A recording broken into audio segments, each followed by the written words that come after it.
අයිබෝන්. ඉතින් මේ ඔයාලට සුබ දවසක් වේවා කියලා ප්‍රාර්ථනා කරනවා. මම අද ඔයාලට මේ අපේ වීඩියෝ පාඩම් මාලාවෙන් දැන් Zoom සම්බන්ධතාවය යම් ගැටලු තියෙන අය ඉන්නවා. දැන් මේ දවස්වල තියෙන කාලගුණෙත් එක්ක ප්‍රශ්න තියෙනවා. විවිධාකාර ගැටලු තියෙනවා. සමහර වෙලාවට ඔබ Zoom පන්තියේ තියෙන ලාට වෙනත් පන්තියක් වැඩෙන්න පුළුවන්. මේ වගේ ප්‍රශ්න තියෙන්න පුළුවන්. ඉතින් ඒ නිසා මේ හැමෝටම සාධාරණයක් වෙන්න ඕන නිසා එහෙම නැත්නම් Zoom class එකේ කරපු පාඩම නැවතත් බලන්න පුළුවන් නම් අන්න ඒ වගේ ඔයාලට අවස්ථාවක් නැත්නම් chance එකක් දෙන්න ඕන හින්දා මම හිතුවා මේ අපේ යන රිවිෂන් පන්තියේ මේ පාඩම් ටික මේ වීඩියෝ තාක්ෂණයෙන් ඔයාලට දෙන්න පුළුවන් නම් හොඳයි කියලා මට හිතුණා. ඉතින් මේ අපි මේ දවස්වල කරගෙන ආවා දැන් මේ රිවිෂන් පන්තියේ ආසන්න දවස් ටික අපි කරගෙන ආපු පාඩම තමයි මේ 1978 එහෙම නැත්නම් ලංකාවේ දෙවන ජනරජ ආණ්ඩුක්‍රමය පිළිබඳව තමයි අපි කතා කරගෙන ආවේ. මේ කතා කරගෙන අපි ඉස්සරහට එද්දී අපිට මුණ ගැහෙනවා මේ ආණ්ඩුක්‍රමය සම්බන්ධව තාම සුවිශේෂී කොටස් ටිකක්. ඒ තමයි ඔබට මම අවස්ථා ගණනාවකදීම කිව්වා. ඒ කියන්නේ ගොඩාක් මම ඔයාලට ඒත්තු ගන්නන්න උත්සාහ කරපු දෙයක් තමයි සහ මේ ආණ්ඩු ව්‍යවස්ථාවේ තියෙන වැදගත්ම කාරණාව තමයි මේ ආණ්ඩු ව්‍යවස්ථාව ගොඩනැගෙන්නේ විධායක ජනාධිපතිවරයෙකු මූලිකව. ඒ නිසාම තමයි අපි මේ ආණ්ඩු ව්‍යවස්ථාවට කියන්නේ මේ 1978 විධායක ජනාධිපති ක්‍රමය. එහෙම නැත්නම් ලංකාවේ විධායක ජනාධිපතිවරයෙකු නිර්මාණය වෙන ආණ්ඩු ව්‍යවස්ථාව. ඉතින් ඒ නිසාම මේ ආණ්ඩුක්‍රමය ගොඩනැගෙන්නේ මේ ආණ්ඩුක්‍රමය ක්‍රියාත්මක වෙන්නේ සහ මේ ආණ්ඩුක්‍රමයේ ගොඩාක් විධිවිධාන හැදිලා තියෙන්නේ මේක සකස් වෙලා තියෙන්නම මේ විධායක ජනාධිපතිවරයෙකු වටා. එහෙම නැත්නම් විධායක ජනාධිපතිවරයෙකු කේන්ද්‍ර කරගෙන තමයි මේ ආණ්ඩු ව්‍යවස්ථාව නිර්මාණය වෙන්නේ. ඉතින් මේ කොටසේ අපි ඉස්සරහට එනකොට අපිට හම්බ වෙනවා මේ තවත් එක්තරා සුවිශේෂී මේ කොටසක්. මේක රචනා ප්‍රශ්නයක් විදිහට ඔයගොල්ලන්ට ඍජුවම හම්බ වෙන එකක්. ඒ කියන්නේ අනිවාර්ය ප්‍රශ්නයක්. සහ ඒ ආශ්‍රිතව බහුවර්ණ ගොඩනගෙනවා සහ කෙටි ප්‍රශ්න ගොඩනගෙනවා. ඒ තමයි මේ 1978 විවස්ථාව යටතේ මේ නිර්මාණය වෙන මෙන්න මේ අග්‍රාමාත්‍යවරයා එහෙම නැත්නම් මේ අගමැතිවරයා කියන භූමිකාව.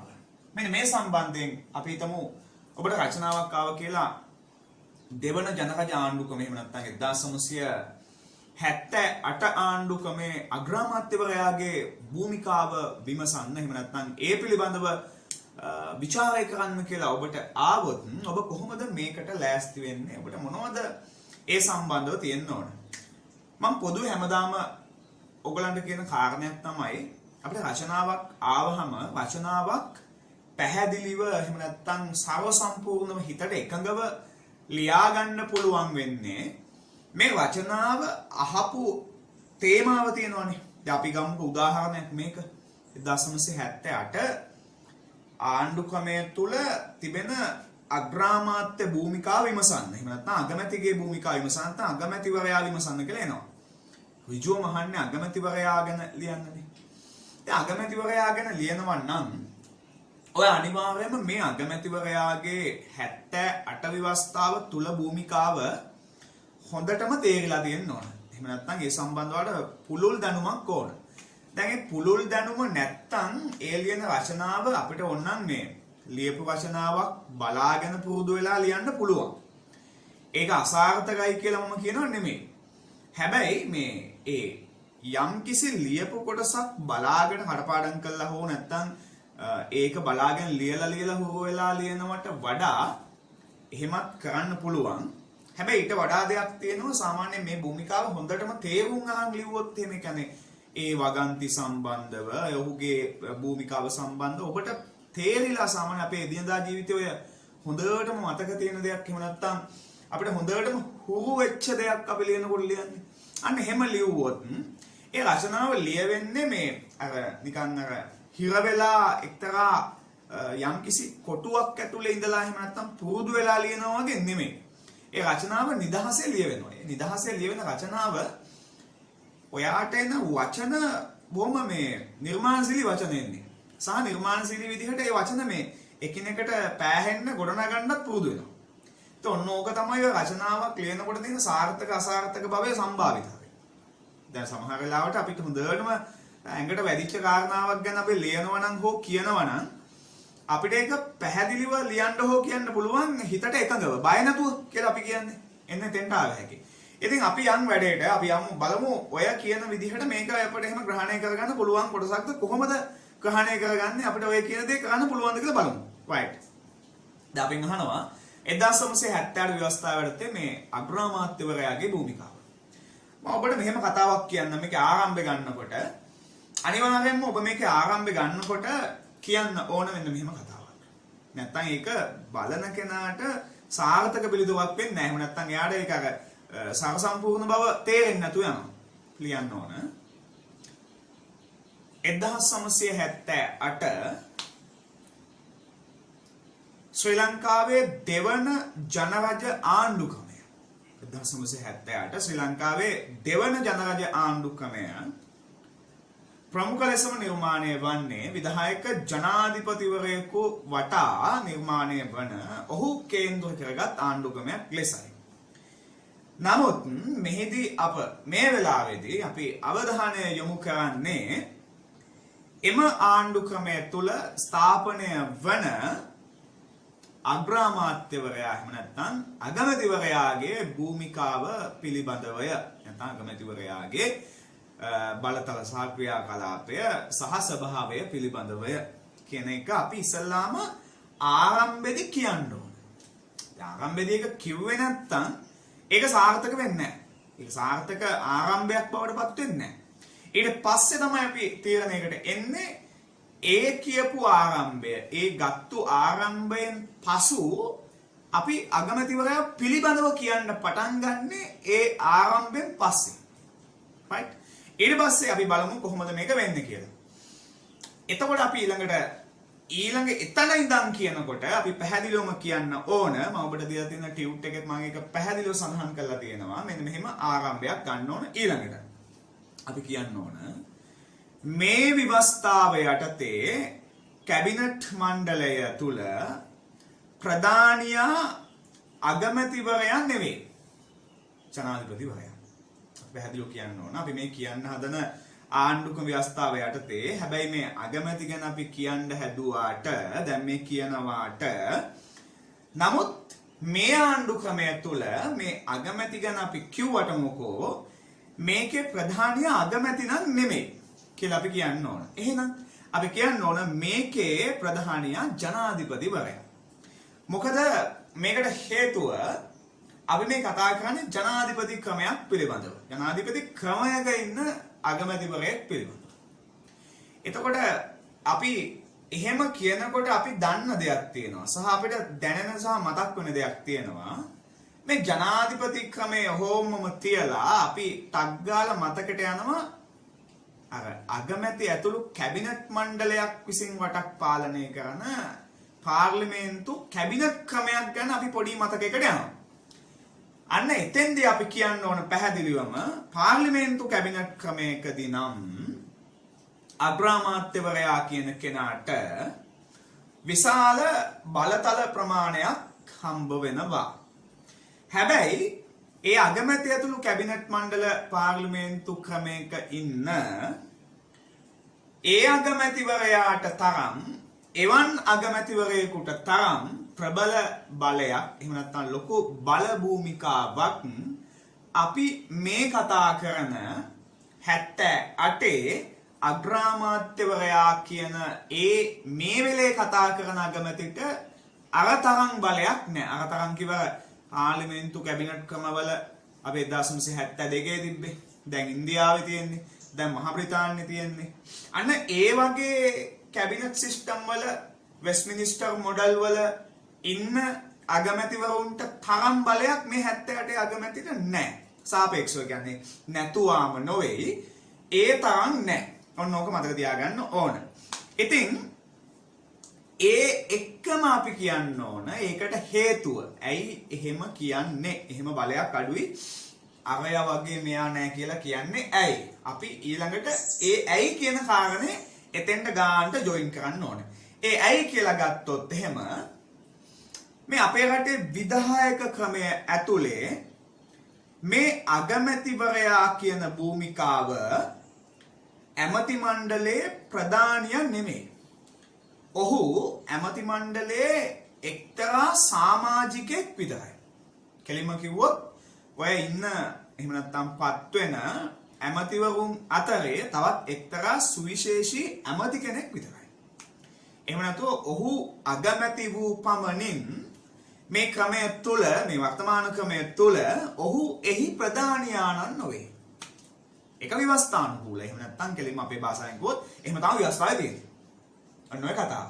ඊට පස්සේ අපි කියන්න ඕන මේ ක්‍රමය ඇතුලේ අපේ මේ කතා කරන අගමැතිට ව්‍යවස්ථානුකූලව එහෙම නැත්නම් ව්‍යවස්ථාවට ප්‍රකාරව එහෙම සුවිශේෂී භූමිකාවක් නැහැ. නමුත් ඔහු සම්බන්ධයෙන් යම් යම් බලතල ටිකක්, ස්වභාවයන් ටිකක්, ක්‍රියාකලාපයන් ටිකක් එහෙම නැත්නම් කෙලින්ම කිව්වොත් එහෙම මේ වර්තමාන අගමැතිවරයා එහෙම නැත්නම් 1978 අගමැතිවරයා පිළිබඳව ව්‍යවස්ථාවේ යම් සුවිශේෂී කරුණු ටිකක් තිබේ. එහෙම නැත්නම් යම් සුවිශේෂී කාරණා කිහිපයක් තිබේ. ඒවා පහතසේ විග්‍රහ කළ හැක නැත්නම් ඒවා මෙසේ විග්‍රහයට බඳුන් කළ හැක. අන්න ඒ වගේ ගැළපීමක් එක්ක ඊළඟ පියවරට යන්න ඕන. හරි මම හිතනවා ඔයාට මේක පැහැදිලි ඇති. හරි ඊට පස්සේ අන්න එතනින් පස්සේ අපි රචනාව ඇදගෙන යනවා. දැන් ඔය මොනවද ඔය කියන සුවිශේෂී දේවල් ටික මේ දැන් ඉන්න වත්මන් අගමැතිවරයා ගැන කියලා අපි දැන් ඊළඟට එතෙන්ට යනවා.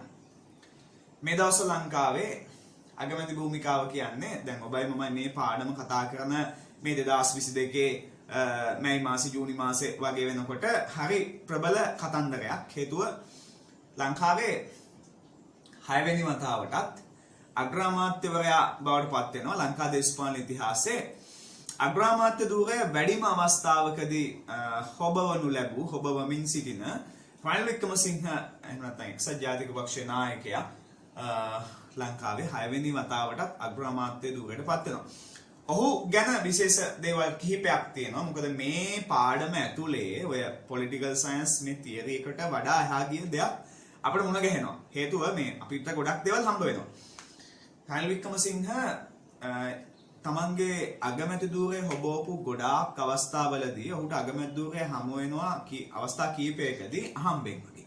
හරි අහඹු සිදුවීම් වලින් අගමැතිවරයා බවට පත් වෙනවා. සහ මේ මැතිවරණ ආශ්‍රිතව ඔහු ජයග්‍රහණය කළා විශිෂ්ට විදිහට ආපු අවස්ථාවක් තියෙනවා.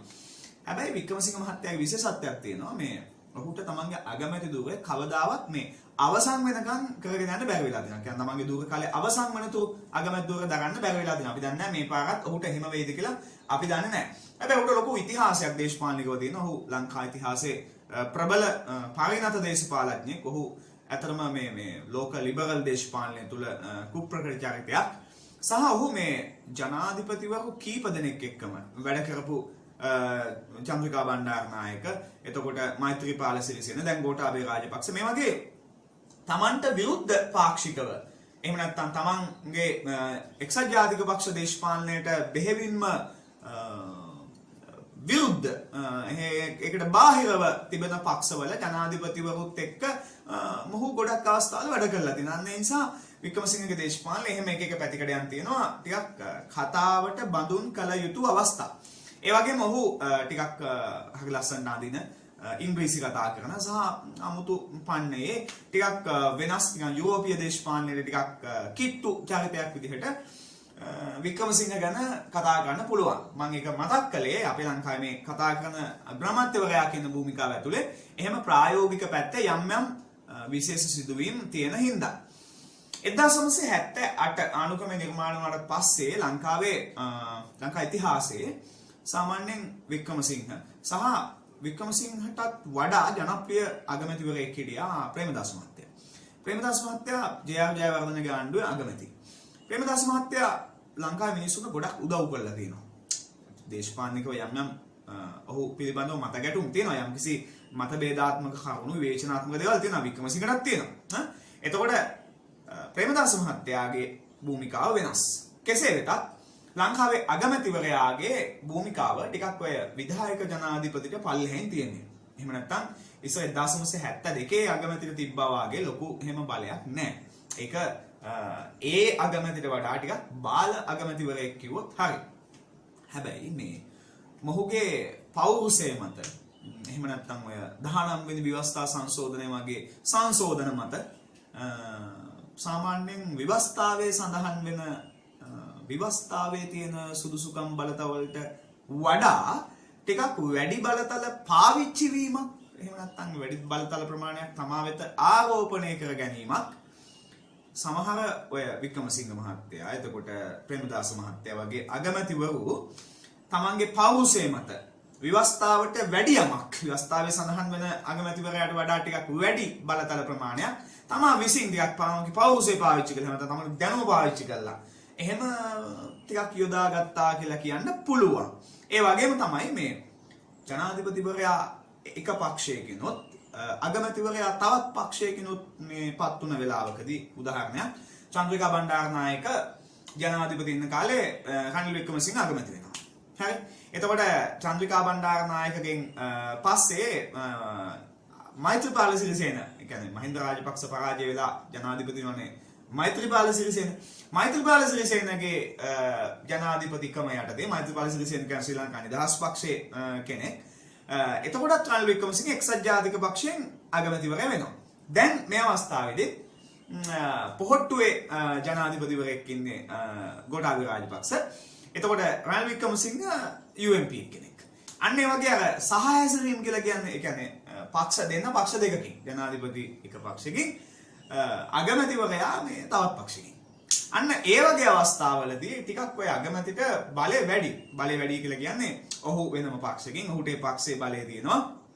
ඔහුට ඒ පක්ෂයේ බහුතරය තියෙනවා. ඒ වගේ අවස්ථාවල ඔය දැන් වික්‍රමසිංහට දැන් බහුතරය නැති වුණාට වික්‍රමසිංහ අගමැතිකම් දරපු අවස්ථාවලදී වික්‍රමසිංහට යම් මන්ත්‍රී දුරසලකිය යුතු ප්‍රමාණයක් තිබිලා එහෙම බලයක් තිබුණා. ඒ කියන්නේ සහාය හැසිරීම හොඳටම කරගෙන යන්න පුළුවන් අවස්ථා තිබුණා. ඉතින් අන්න ඒ වගේ අවස්ථාවලදී ටිකක් ඔය අගමැතිගේ බලතල වැඩි. ටිකක් ව්‍යවස්ථාවේ සඳහන් වෙලා තියෙන භූමිකාවට වඩා ටිකක් එහා ගිය දේවල් ටිකක් තියෙනවා කියන කතාව තමයි මම ඔය කියන්න උත්සාහ කරන්නේ.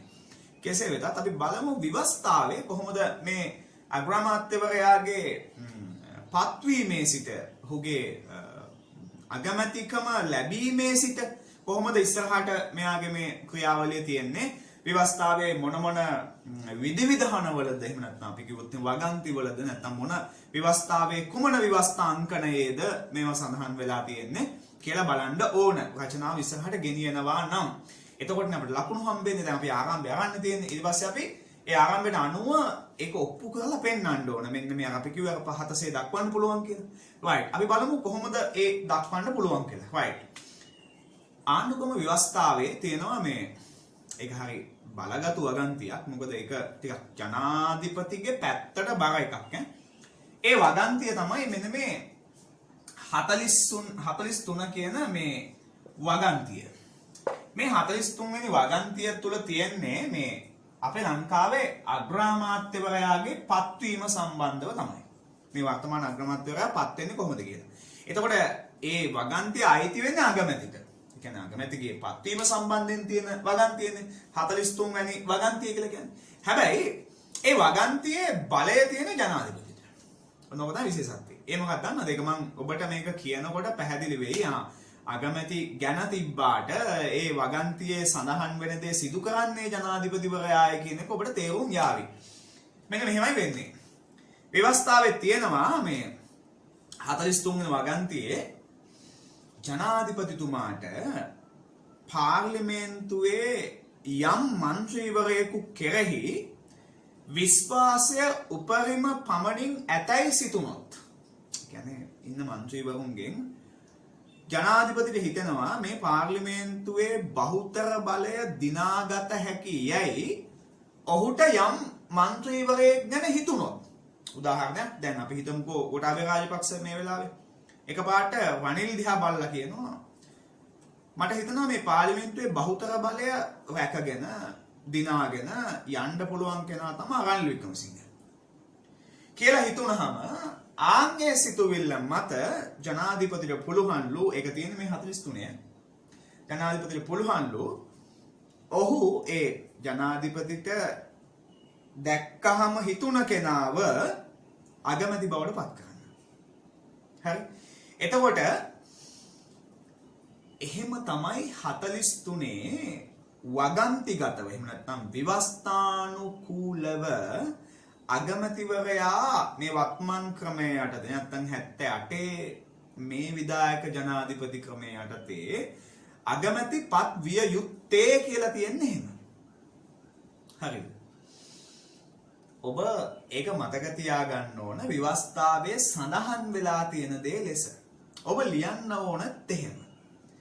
හැබැයි පුතා මම උතෙන්ට දෙයක් එකතු කරලා කියලා දෙන්නම්. ඒ තමයි මේ කියපු දේ සිද්ධ වෙන ප්‍රායෝගික තලයේ පොඩි වෙනස්කම් දෙකක් තියෙනවා. ඒ වෙනස්කම් දෙක සිද්ධ වෙන්නේ මේකට අනුකූලව තමයි. එකක් තමයි සාමාන්‍යයෙන් මැතිවරණයක් එහෙම නැත්නම් මහා මැතිවරණයක් පවත්වලා දිනන පාර්ශවයේ තියෙනවානේ. ගොඩාක් කලාවට දිනන පාර්ශවයට නායකත්වය දෙන කෙනා එහෙම නැත්නම් ගොඩාක් කලාවට ඡන්දෙට කලින් කෙනෙක්ව අගමැති ලෙස නම් කරනවා. උදාහරණයක් දැන් පහුගිය ඔය පැනලා ගිය අගමැතිතුමා එහෙම නැත්නම් ඔය රනිල් වික්‍රමසිංහ එන්න කලින් හිටපු අගමැතිතුමා මහින්ද රාජපක්ෂ මහත්තයා.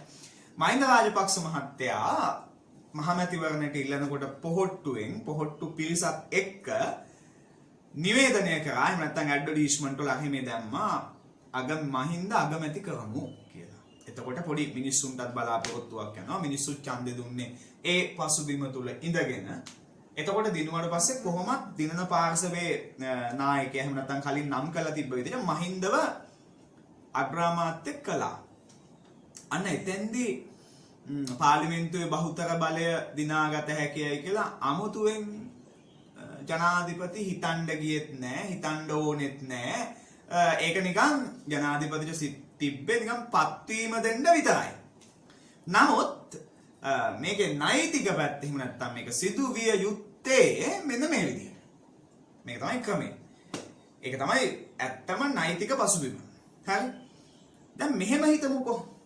දැන් මේ එදා මහින්ද රාජපක්ෂ දිනන්නේ නැතුව ඔහුගේ ප්‍රතිවාදියා ලෙස පාර්ලිමේන්තු මහමැතිවරණයේදී ඉල්ලපු සජිත් ප්‍රේමදාස ඇතුළු පිරිස පාර්ලිමේන්තු ඡන්දෙන් දිනුවා නම් අන්න ඒ වගේ වෙලාවකදී ජනාධිපතිට මෙන්න මේක ඍජුවම පාවිච්චි කරන්න බෑ. සජිත්ලගේ සෙට් එකයි සජිත්ුයි දිනුවා නම් ඒ සෙට් එකේ සජිත් නායකයා නිසා සජිත් වෙන පක්ෂයක එක්කෙනෙක් නිසා කොහොමත් එයා අගමැති තමයි. හරි? අන්න ඒ විදිහට මේකේ ප්‍රායෝගික තලයේදී වෙනස්කම් සිද්ධ වෙනවා. ඒවා ඔයා පැහැදිලිව කියන්නත් ඕන. එතෙන්දී දැන් මේක කියලා විතරක් ඔබ මෙතනින් නවතින්න එපා. අන්න ඒ වගේ ප්‍රායෝගික තලයේදී ඒක වෙනවා කියලා පොඩි සඳහනක් දාන්න ඕන, පැහැදිලි කිරීමක් කරන්න ඕන මං කිව්ව විදිහට. දැන් ඔබට වීඩියෝ එකේ තියෙන වැදගත්කම තමයි ඔබට ඒක දෙතුන් වතාවක් අහලා වුණත් ඒ දැනුම ඔයාලට තේරුම් ගන්න පුළුවන්. හරි වටිනවා. right. ඊට පස්සේ දැන් ඒ විදිහට තමයි මේ අපේ අග්‍රාමාත්‍යවරයාපත් වෙන්නේ. ඔය 43 වෙනි වගන්තියට අනුව. ඊළඟට ව්‍යවස්ථාවේ තියෙනවා මෙන්න මේ 44 ඊට පස්සේ 45 46 කියන මේ වගන්ති. හරි? ඒවත් මේ අරතරම්ම ප්‍රබලයි. ඒ වගන්ති වල සඳහන් වෙනවා අග්‍රාමාත්‍යවරයා සම්බන්ධයෙන් මෙන්න මෙහෙම කාරණයක්. ඒකෙදි කියනවා මේ දැන් ඔය අගමැතිපත් වුණාට පස්සේ ඊළඟ රාජකාරිය දෙනවනේ. ඊළඟ රාජකාරිය තමයි ඇමතිවරපත් කරන්න ඕනේ. නැත්නම් අමාත්‍යාංශ ගොඩනගන්න ඕන. ඊපස්සේ ඒ ඇමතිවරකට විෂයන් පවරන්න ඕන.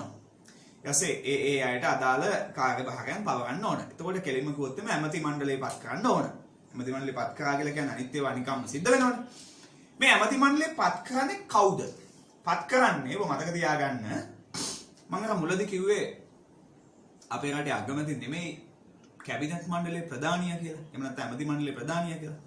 ඇමති මණ්ඩලයේ ප්‍රධානියා අපේ රටේ ජනාධිපතිය. ඔහුත් මේ ව්‍යවස්ථාවෙන්ම ඔහුට තිබෙන බලයක් තියෙනවා. ඔහු ඇමති මණ්ඩලයේ සමාජිකයෙකු සේම ඔහු ඇමති මණ්ඩලයේ ප්‍රධානියා. හරි. ඒ වගේම ඔහු රාජ්‍ය නායකයා, ඔහු ආණ්ඩුවේ නායකයා, ඔහු ජනරජයේ ප්‍රධානියා, ඔහු සේනාධිනායකයා. මේ සියල්ල ඔහු සතු වෙන්නේ.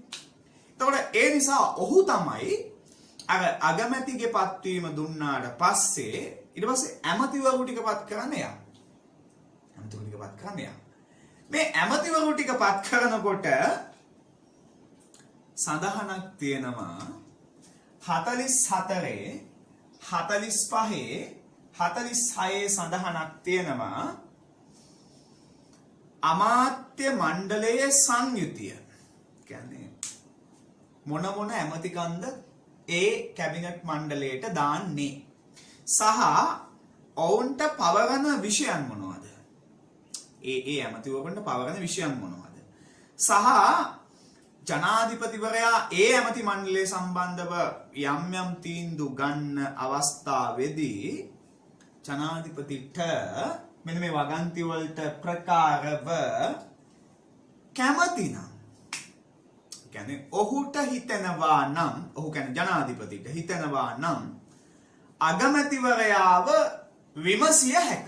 එහෙම නැත්නම් අගමැතිවරයාගේ උපදෙස් පැතිය හැක. මොනවා සම්බන්ධයෙන්ද? අර පත් කිරීම, සංයුතිය, ඊට පස්සේ පවරන විෂයන් මේ ගැන. කියන්නේ ඔහුට කැමති නම්, ඒ කියන්නේ ඔහුට සිතනවා නම්, ඔහුට රිසි නම් අගමැතිවරයා විමසිය හැක, උපදෙස් පැතිය හැක. හැබැයි එහෙම නොකලාය කියලා ජනාධිපතිතුමාට චෝදනාවක් කරන්න අපිට ඔහුගෙන් අහන්න, එහෙම නැත්නම් අපිට විමසීම් කරන්න බෑ. ඒක ජනාධිපතිගේ බලතල. ජනාධිපතිගේ බලතලමය ස්වභාවය. හරි. එතකොට එතන ඉන්නවනම් හොඳ සබුද්ධික හොඳ ජනාධිපතිවරයෙක් අගමැතිවරයාගෙන් අහයි. අපි කවුද දාන්නේ අගමැතිතුමා? මොනවද මෙයා විෂයන්? මොකද ඒක හරිය ප්‍රජාතන්ත්‍රවාදීනේ. රටක් නෙමේක, ගෝත්‍රිකයෝ ඉන්න තැනක් නෙමෙයිනේ. හරි. එහෙම පුළුවන්. එතකොට දැන් සමහර වෙලාවකදී මෙන්න මෙහෙම දෙයක් වෙන්නත් පුළුවන්. අර මං කිව්වේ ජනාධිපති එක පක්ෂයකිනුයි අගමැති එක පක්ෂයකිනුයි පත් වෙලා ඉන්න වෙලාවකදී අන්න ඒ වගේ වෙලාවකදී නම් ජනාධිපතිවරයාට ව්‍යවස්ථාවේ තියෙන බලතලවලට වඩා යම් මානුෂීය බවක්, එහෙම නැත්නම් අගමැතිවරයාට නැමෙන්න සිද්ධ වෙනවා. එහෙම නැත්නම් අගමැතිගෙන් අහන්න සිද්ධ වෙනවා. මොකද අගමැති ඇවිල්ලා තියෙන වෙන පක්ෂයක ඡන්ද අරගෙන, වෙන පක්ෂයක ප්‍රධානියා විදිහට. අන්න ඒ වෙලාවේදී අගමැතිතුමාගෙන් අහන්න වෙනම ජනාධිපතිට හෘද සාක්ෂි දෙකඟව. එලිම කිව්වොත් එහෙම ඒක නීතියක් නෑ. නමුත් අහන්න වෙනවා. ඒක ඇවිල්ලා තමන්ගේ හෘද සාක්ෂිය සම්බන්ධ ප්‍රශ්නයක්. හරි, අහන්න වෙනවා. අහනවා ගොඩක් වෙලාවට. හරිද? ඒ වගේ වෙලාවකදී අගමැතිට පිටුපාලා අරපත් කිරීම කරන්න ජනාධිපතිට ඇත්තටම කිව්වොත් සදාචාරමය අයිතියක් නැහැ. ඒක තමයි හොඳම වචනේ. සදාචාරමය අයිතියක් නැහැ. කරන්න පුළුවන් බැරි නෑ. එතකොට කැළඹීම් ඇති වෙනවා, ප්‍රශ්න ඇති වෙනවා. මොකද අරගොල්ලන්ට බලය දිනනවනේ. ඔන්න ඔය වගේ දේවලුත් ඔතන සිද්ධ වෙනවා. පැහැදිලිවම ඔයා ලියන්න ඒ සම්බන්ධයෙන් ගොනු කරන්න ඕන. එතකොට ඔබට දෙතුන් වතාවක් අහලා හරි මේ අත්දැකීම ඔළුවට ගන්න පුළුවන්. ඊළඟ කාරණාව තමයි ව්‍යවස්ථාවේ සඳහන් වෙනවා ළමයි මේ 49 එක කියලා වගන්තියක්. මේ 49 එක කියන වගන්තියට අනුව තියෙන්නේ ඔය කියන විදිහටපත් වෙන, ඔය සහාය ගන්න අගමැතිවරයාව ඉවත් කරන ඒ කතන්දර ටික. ඒකත් අපි ඊළඟ පොයින්ට් එකේදී ලියන්න ඕනේ. ව්‍යවස්ථාවේ 49 එක වගන්තියේ දැක්වෙන පරිදි රිපෝට් එකේ තියෙනවා සඳහන් කළා මම පැහැදිලිවම රචනාව දීලා තියෙන්නේ. අගමැතිවරයා දුරෙන් ඉවත් කරනු ලැබීමෙන්, එහෙම නැත්නම් අපි කෙලින්ම කියනවා ජනාධිපතිට පුළුවන් අගමැතිව අයින් කරන්න. එයා විධායක ජනාධිපති. හරිද? ඉවත් කරනු ලැබීමෙන් ඉල්ලා අස්වීමෙන් හෝ වෙනත් ආකාරයකින් කිව්වේ. ඇයි? අගමැති ඇතුළු කැබිනට් මණ්ඩලයට විශ්වාස භංගයක් ගෙන ආපු වෙලාවකදී. එහෙම නැත්නම් අයවැය පරාජයටපත් වුණාම, එහෙම නැත්නම් ආණ්ඩුවේ ප්‍රතිපත්ති ප්‍රකාශනයේ පරාජයටපත් වුණාම, අන්න ඒ වගේ අවස්ථාවලදී ඒව තමයි අනිත් අවස්ථා කියලා කියන්නේ. ඒ වගේ අවස්ථාවලදී අගමැතිගේ දූරය දැරීම නවතිනවනේ. ඔහු මිය ගියොත් හරි, ඉල්ලා අසුනොත් හරි, එහෙම නැත්නම් අර වගේ විශ්වාස භංගයක් ගෙනල්ලා හරි ආයවැය පැරදිලා හරි රාජාසන කතාව පැරදිලා හරි මොන මඟුලක් හරි වෙලා අපි හිතමුකෝ අගමැති ධූරය එතනින් නවතිනවනේ ඊට පස්සේ අගමැති කෙනෙක් නැහැ. අගමැති ධූරය නැවතෙනකොටම අගමැති ධූරය විතරක් නෙමෙයි නවතින්නේ. අගමැති ඇතුළු මුළු කැබිනට් මණ්ඩලෙම නැති වෙනවා. හරි? හැබැයි එතකොට මට දෙයක් ටක් ගාලා වාට මතක් කරන්න තියෙනවා. මොකද්ද? අර මතකද මං කිව්වා ජනාධිපතිතුමා ඇමති මණ්ඩලයේ ප්‍රධානියාය කියලා. ඔහුගේ සමාජිකයෙක් කියලා කිව්වා. හැබැයි අගමැති සහ කැබිනට් මණ්ඩලේ නැති වුණා කියලා ඔහුගේ තනතුරට හානියක් වෙන්නේ නැහැ. ඔහු ජනාධිපතිවරයාගේ තනතුර එහෙම නැති වෙන්නේ නැහැ. ඒක එහෙමම තියෙනවා. ඇයි? ඔහු වෙන ඡන්දයකින්ද? ඔහු ජනාධිපතිවරණයෙන් එන්නේ. ඒ ඇවිල්ලා මේකේ සමාජිකත්වය ගන්නෙ. එහෙනම් ඔහුට අගමැතිතුරු කැබිනට් මණ්ඩලේ විසිර ගියා හැම කියලා ඔහුට ප්‍රශ්නයක් නැහැ. ඒකත් ඔබ එතනදී මතක තියාගන්න ඕනේ. නැත්තම් අන්න ඒකයි මම කිව්වේ පුතේ මේවා තේරුම් ගන්න ඕන. මේවා දැනෙන්න ඕන. මේවා අවබෝධ කරනුගෙන නිකන් කටපාඩම් ශෛලියකට හෝ නෝට් එකක් බලලා ඒක අපි කොපි කරගන්නවා. හෝ එහෙම වැඩක් නැහැ. ඒක අපිට තේරුමක්ම නැති වැඩක් නේ. හරි. අපිට තේරුමක් තියෙන්න ඕන මේ සිද්ධ වෙන ක්‍රියාවලිය ගැන. ඒක මහ පොළොවේ යථාර්ථය තේරුම් ගන්න ඕන. right? ඊට පස්සේ ඔන්න ඔය විදිහට කැබිනට් මණ්ඩලය විසිර යනවා කියන කතාව තමයි 49 එක තුලින් සඳහන් කරන්නේ. හරි. ඔන්න දැන් වගන්තිවල ප්‍රකාරව ඔහු හා සම්බන්ධව තියෙන සුවිශේෂී ටිකත් අපි කිව්වා. දැන් මොකද කියන්නේ? ඊළඟට බලන්න අපිට දීලා තියෙනවා ඊළඟට රචනාවේ ඉතින් එහාට යන හැටි. ව්‍යවස්ථාවේ සඳහන් කොට ඇති ඇතැම් තත්වයන් යටතේ